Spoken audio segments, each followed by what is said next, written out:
Welcome to our first lesson. We'll be studying Wheelock's Latin for this year. This is chapter 1, so let's jump into our first lesson. First lesson is going to deal with verbs. It's one of the most important words in a sentence. It's two different types of verbs. Well, before we talk about that, let's talk about the word verb.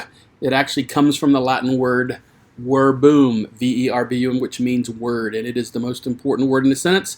There are two types of verbs. There are transitive verbs. You've already learned this in your English classes. Transitive verb, it's a verb that requires a direct object.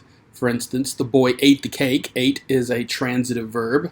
Direct object is cake. There's also intransitive verbs. These are verbs that do not require a direct object. Quite often these are linking verbs, like the boy is late. Is a linking verb. So two different types of verbs. Verbs are the most important word in the sentence because it's the action word. Generally speaking. There are 5 different characteristics of verbs that you need to be familiar with. You should have, again, already learned these in your English classes. There's voice, which determines if the subject is doing or receiving the action. There's mood, which is the manner of the action. There's tense, which is the time of the action.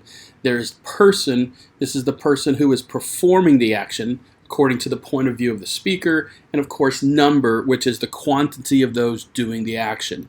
To be specific, what we have here. Under voice, we've got active and passive. You've got mood, indicative, imperative, and subjunctive.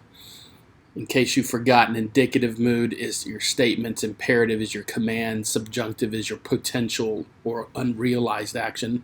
Tense, you've got present, imperfect, future, perfect, pluperfect, and future perfect. Person, you have first, second, and third person, which of course is I and we, you and you all, and he, she, it, and they. And then number, of course, is singular and plural. Voice, by the way, active means the subject is performing the action, and passive means that the subject is being acted upon. So let's talk about mood here for a quick second here, in case, again, you've forgotten these. Indicative mood points out or indicates real action that has definitely or definitely not taken place in the past, present, or future. Your imperative mood is something that is emphatically commanded to someone so that they can undertake an action that is not yet going on. And then lastly, subjunctive mood. This is the mood of potential, tentative, hypothetical, ideal, or unreal action. English often uses auxiliary words to help convey this subjunctive mood. You'll see words like would, may, might, should, may have, would have, etc. Now, all of this has been review, and I went through it pretty quickly because it should be something you already know. If you have any questions on these, go back and watch these slides over and get them down. So let's jump into what is unique about Latin. We've pretty much discussed what you already know in English, but what's unique about Latin? Well, Latin verbs, there are 4 main principal parts. 4 main principal parts. These are the 4 main verb forms from which all other verb forms come. And so when you have a dictionary entry for your vocabulary, you will see all verbs have 4 words listed because they are important and you need to memorize all 4 of these when you learn your vocabulary. So let's look at these. There are different types of verbs or groups of verbs. They're called conjugations. First group is called first conjugation. Second group is second conjugation, etc. You get the idea.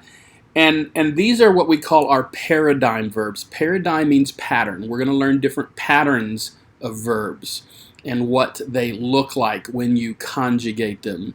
And we won't have to worry about a lot of these right now. We'll learn these throughout the first semester. But right now, we're going to focus today on the first and second conjugation verbs. And our paradigm for these two are the verb laudo, laudari, laudavi, laudatum. That's a first conjugation verb paradigm. All verbs that are first conjugation verbs will conjugate just like laudo. Monao, moneri, monui, monatum is our paradigm verb of the second conjugation. So all verbs that are second conjugation will conjugate just like monao. Now, we'll learn third, fourth, and third io later. These are ago, adao, and kapao. We'll save them for a later day. But right now, laudo and monao are the 2 words you need to focus on. Now, infinitives are an important part of the verb you'll need to learn, and it's really easy because it's the second principal part. Laudo is the first principal part. Laudari, if I want to emphasize that R sound, but it's laudari, kind of roll that R a little bit. That's the second principal part, and for all verbs, that is the infinitive. So for monao, the infinitive is moneri, the second principal part. And you can look at the RE. Whenever you see that RE, that's the telltale sign that you're looking at the infinitive. Well, how do you translate infinitive? You translate it in Latin just the way you do in English. Laudari means to praise. Moneri means to warn. Agere, to lead. Adere, to hear. And capere, to take. Again, we'll worry about those bottom three later. But the first two you need to know. Laudari means to praise, and all verbs associated with laudo mean something to praise or some form of praise, and monere means to warn or advise. So let's talk about these different categories of verbs. First conjugation, second, third, fourth, and something called third IO. Again, these last three we'll talk about later this semester, but these are the different conjugations or categories of verbs. And there's a way you can tell what conjugation a verb is in. It's by looking at what we call the base or stem vowel. And for every conjugation, it's very specific. Okay, again, there's that RE infinitive ending, but when you take that infinitive ending off, you end up with the stem. So for laudare, the stem is lauda. So all first conjugation verbs have a long A as the base or stem vowel. Has the vowel, connecting vowel for the base. The second conjugation, all verbs have a long E. So for moneri, it's monè.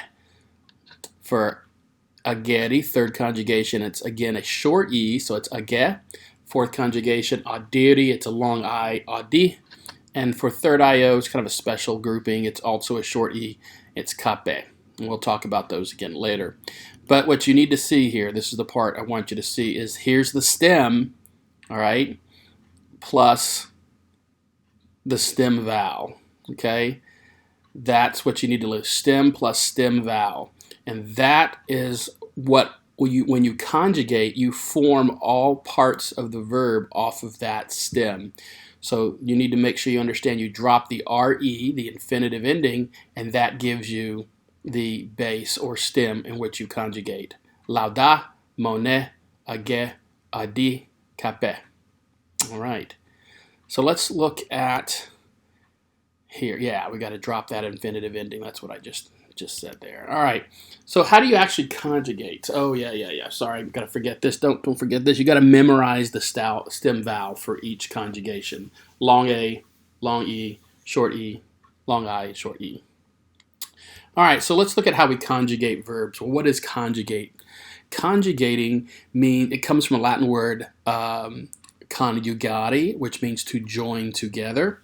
And conjugating is the joining together of a verb's base or stem along with the verb personal endings. So stem plus personal endings equals conjugating. So that stem that you learned a minute ago, lauda, from laudari, you'll add the personal endings. So let's look at the present tense. Every tense has a different set of endings. Don't worry, we'll take it slow. Today we're focusing on the present tense. All right, present tense endings look like this. O, S, T, mus, tis, int. You may have already learned these. O-S-T, mus, tis, int. O-S-T, mus, tis, int. Okay, you just got to say that over and over and memorize that. But that's your first person, second person, third person, singular, and plural. O-S-T, mus, tis, int. All right? And that corresponds to first, second, and third person, singular, and plural. So your first conjugation verb, there's those four principal parts. Let's walk through step by step on how you conjugate this. All right, so first off, lauda is the stem, right? Take that R-E off. And then you add your personal endings, O-S-T, mus, tis, int. Now, this is important. You see in the first person singular, O, lauda, O, that A in that first person singular is actually going to drop off because just naturally your mouth does not say la da o, la da o. We get lazy, and so eventually that A coalesced or merged into that O, and you end up with la do. But the rest of them, that A stays, that vowel stem stays, so it's la do, la das, la dat, la damus, la datus, la dant. La do, la das, la dat, la damus, la datus, la dant.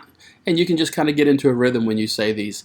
All right. Now, how do you translate these? Well, again, O is first person singular, so it's I. S is second person singular, so it's you. T is third person singular, so it's he, she, or it. Mus is first person plural, we. Tis is second person plural, which is you or you all, or if you're from Texas, y'all. And nt is third person plural, they. So here's how you translate this particular verb.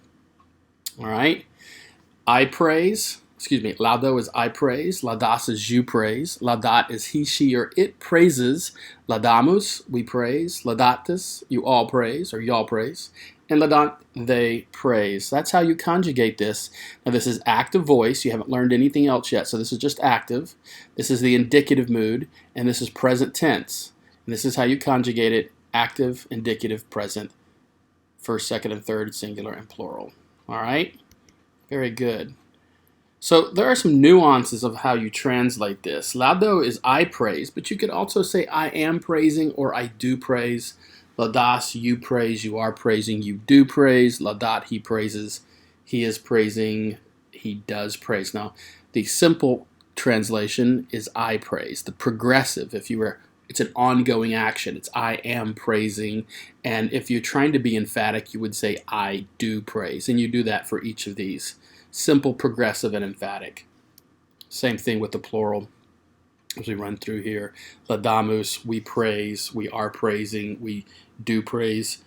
Laudatus, you praise, you are praising, you do praise. And laudant, they praise, they are praising, and they do praise. Again, simple, progressive, and emphatic for each of these. Let that run through real quick.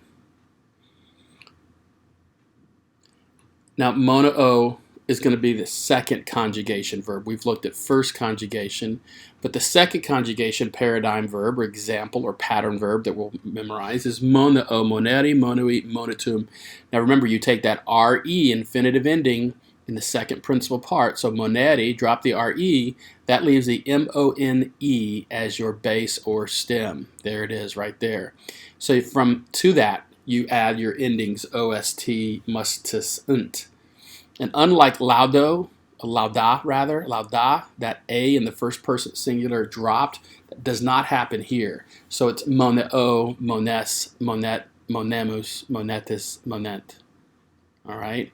And the translation for that is I warn, you warn, he, she, or it warns, we warn, you all or y'all warn, and they warn. Okay? And again, I'll run through this quickly here, but you have the different nuances here of translation. I warn, I am warning. I do warn, you are warning, you do warn. Monet, he warns, he is warning, or he does warn. Again, this is he, she, or it warns. And then that's the simple, progressive, and emphatic for all three of these. All right. So let's look for second conjugation plural, of course, is the same thing we saw a minute ago with laudamus. This is monemus, we warn. We are warning, we do warn. Monetus, you warn, you are warning, you do warn. And modent, they warn, they are warning, and they do warn. Again, the simple, progressive, and emphatic. By the way, I want you to notice the long mark here. Monemus, it's an E, long E.